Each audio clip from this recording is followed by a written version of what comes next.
And towards the end of the apology video, you blast the original people that came on and told them to basically go back and submit and repent because they got dirt on you too. Take heed lest you fall, bruh. If you humble yourself, you'll be exalted. But if you exalt yourself, you're going to be humbled.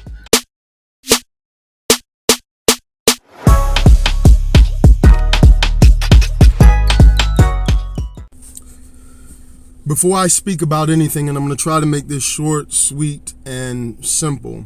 Number one, I repent publicly, all right, for jumping into what I thought was a pool and it became an ocean of mess and drama. Hello, everyone, and welcome to another episode of Level Up with Larry and Leo, where we turn trials into opportunities and dreams into realities. I am Brother Larry, and this is the good man, the legend, the brother man with the plan, Brother Leo. Leo, how you doing this morning?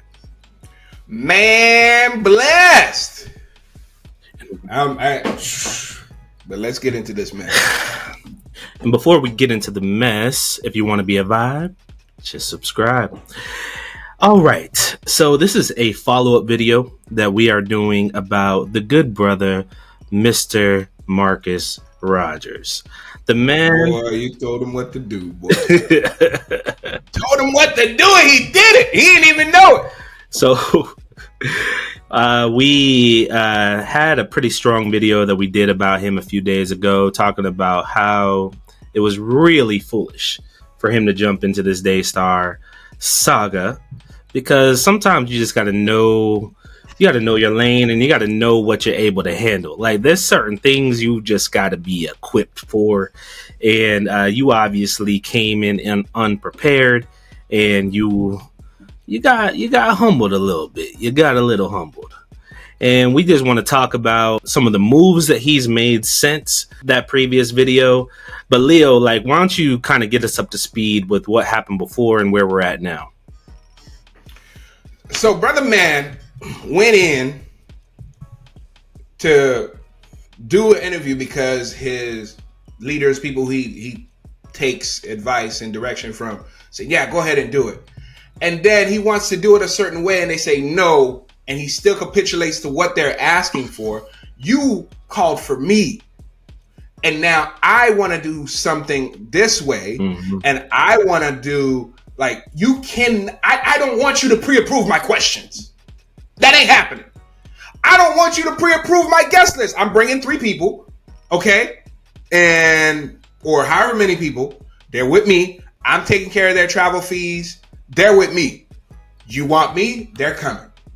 That's how you see it if you don't see it as an opportunity, but you see it as, hey, you need my platform. You want to invite my platform on. We're going to come on, and this is what we need to be able to come on. It's not, hey, this is what you have to do to be able to interview me. Because if that's the case, then that's the power structure that it appeared to be, and that's why that interview was a softball interview. Then you turn around and do a apology, and towards the end of the apology video, you blast the original people that came on and told them to basically go back and submit and repent because they got dirt on you too. Yikes. I was like, and then he went, what'd he do? He reduced the video. He cut half of it out because come on, my brother. Come on, my brother. Made both the other interviews private. Yeah. Now making both interviews private. What that does is that is better for Joni's side of the story. Because nothing in what Joni's interview was really like, wow, that was a challenging interview. That he asked some hard questions, and even without asking hard questions, she still managed to fumble and give us some lies and some mistruths and some twists that, again, my brother, please if you feel something in the spirit, since you're spiritualizing everything, and someone tells you that it is not what you feel and you should do it anyways, then you find another red flag, you overcome that red flag, and you find another red flag, and you overcome that red flag, bruh, then how is God gonna ever get to you? If he just keep throwing red flags, nah, it's good. Because you're looking at opportunity. You're looking at your opportunist, and hey, bro, I can't hate on you, all right? But what I'm saying is, shut up. Hey, first of all, I give him credit. I give him credit for shortening the video. I told him like the video should 1 minute. Yeah, just you need. So you made progress. I appreciate the progress. I appreciate the fact that you obviously understand how stupid this was. Like, you obviously recognize how dumb you were for getting into this situation. Like, bro, this is above your pay grade. This is above your pay grade. This ain't you, bruh. This is a whole nother level. Get back to the conspiracies, my brother. Yo, go see what Trump is doing. See what's going on there. Take care of yourself. But I honestly, like, I think when it went to actually setting up the interview, he talks about how she didn't pay for anything. He went there on his own dime. He was fasting. Here's the thing I think that we have to understand about people who kind of give off this altruistic, like, I don't do anything for the money. He gets his money a different way. He understands YouTube. He understands if I'm the only one that gets this interview, everyone has to come to my page to know what happened. See, that's the part. Like, just because someone is not getting paid one way, that does not mean there's not another route to the bag. And he knows that because he basically built his entire ministry online. So he's like, all right, if I get this, I'm gonna tap this algorithm real quick. I know how to get that exclusive. You gotta come to my page to know what's up. And I'm still confused why this is like, I'm called a ministry, like, but I digress. Ooh, Marcus Rogers? Yeah, he recently planted a church in Chicago a few years ago. That he's at currently? Yeah. Okay, but how's his online? He platform? He teaches Bible studies, and everything he does, he'll just spiritualize it. So if he's like, all I've seen is throwing shade on somebody, it's just to spiritualize it and just say it's judgment from God. And yeah, anyways, bro, you made progress. I mean, I could see, I can give you credit for that, but still, just stay out of this. The more I look into this story, the crazier it looks. And this ain't something you want to step into unless you actually got the equipment to be able to handle what this is. Because this is deep waters right here. And he realized it. He was like, I thought I was jumping into a pool. It turned into a whole ocean of mess. He said, I thought I was jumping into a pool. All of a sudden, it's an ocean. There's a hurricane. And I'm swimming for my life. And you're dealing with master manipulators, my brother. Like, masters at crafting narrative. Come on, bro. Daystar is on a level I didn't even know existed. Think about this, bro. Think about this.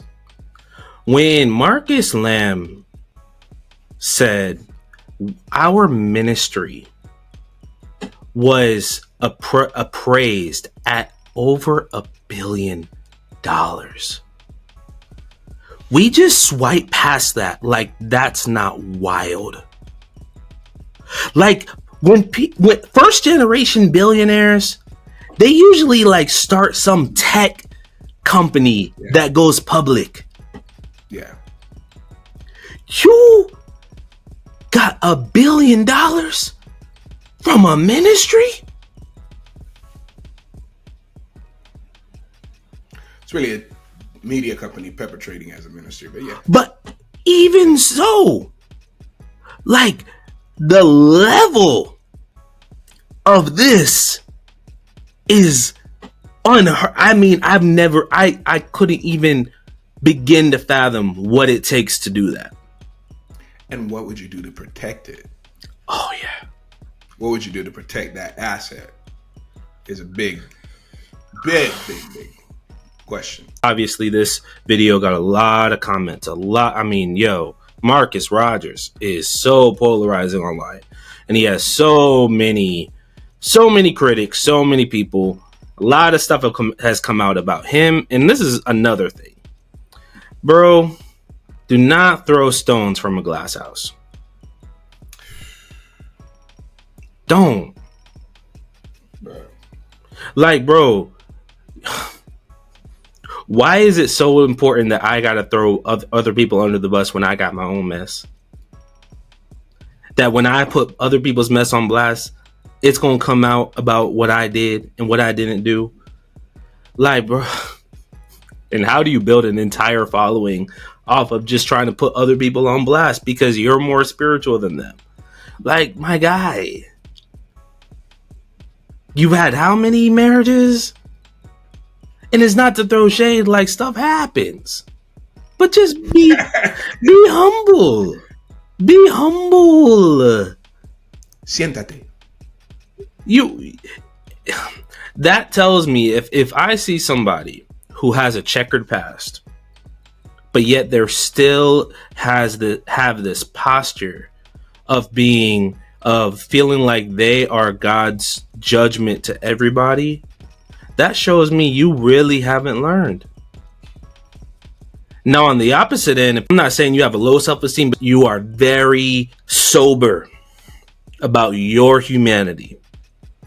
And you come from a place of grace and understanding because you know what God delivered you from.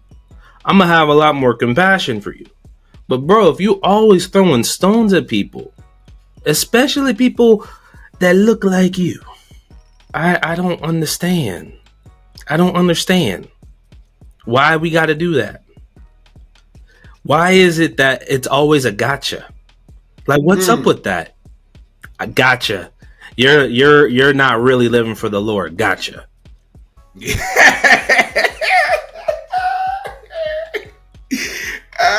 Take heed lest you fall, bruh. If you humble yourself, you'll be exalted. But if you exalt yourself, you're gonna be humbled. And he was, bro. And like you said, I'll end it with this. My main thing is taking both videos down helps Joni. It doesn't do what you think it's doing. It doesn't put everybody back on an equal playing field.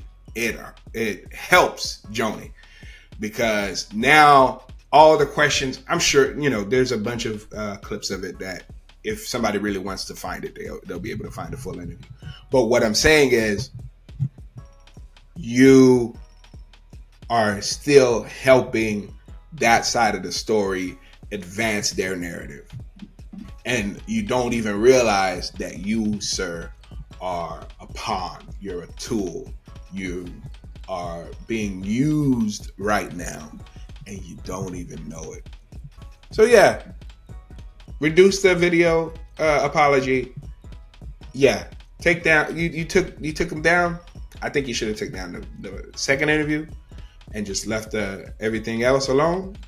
But again, if you're ever asked to do an interview, don't have your questions be pre-approved. If you ever ask for an interview, don't have your questions be pre-approved. Make sure you do it on your own terms. And you might still fall on your face, but at least you fall on your face doing it your own way. I believe it could have been 16 seconds instead of 16 minutes. But I digress. Anyways, got a lot more about this saga coming, and we'll see y'all next time. Let us know what you think. Be advised! subscribe. Peace. Peace.